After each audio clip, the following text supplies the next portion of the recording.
labari na zuciya fuska, saboda ke zan iya ba da rayuwa jumla masoyiya. Labari na zuciya fuska, saboda kai zan iya ba da rayuwa jumla masoyina.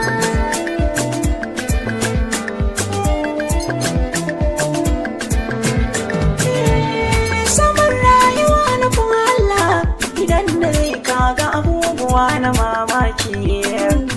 Wani ya kwana babu ko sisi, yana ta jewa tamkar duma akan ta biki.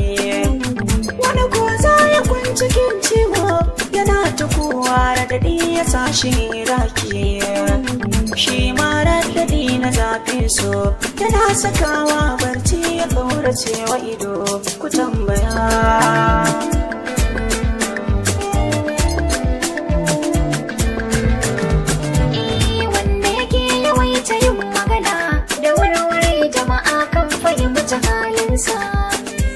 Wanda ya yi shirwa ana tsoro, a tsokano shi a ji zantuka a bakinsa. Wata kai zuciyarsa ce ta tabo, ya yi bakan karamar tambaya da ba amsa.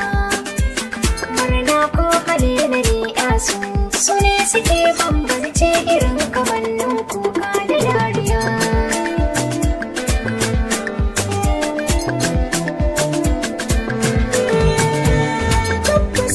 Soyuwar yanayi a lokacin da na ɗan fara ɗarsa soyayya, ko da za na buɗe littafi na karatu sai an gaza na kai aya.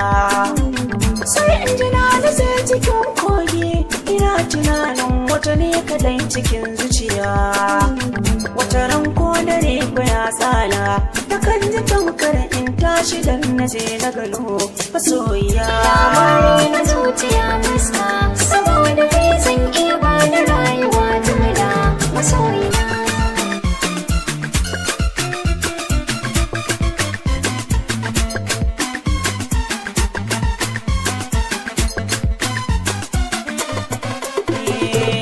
Labari na zuciya fuska, saboda ke zan iya ba da rayuwa jumla masoyiya. Kai ne wanda rai yake buri, masoyina ko yaushe ina a bayanka.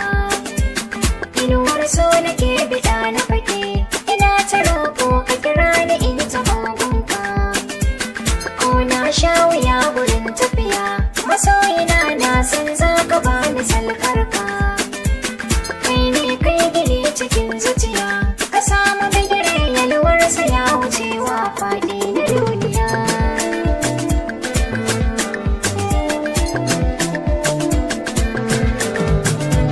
Ruhina da naki sun dace, muna kamanni don sannadi na soyayya.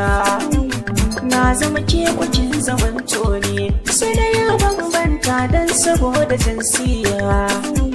Raina duka ya zama fansa, waza ya ruguje lamarin da rabi ya shirya. Na zama tuffakin zamo taya, rabuwar mu sai dai azali muna a tare da ke masoyiya.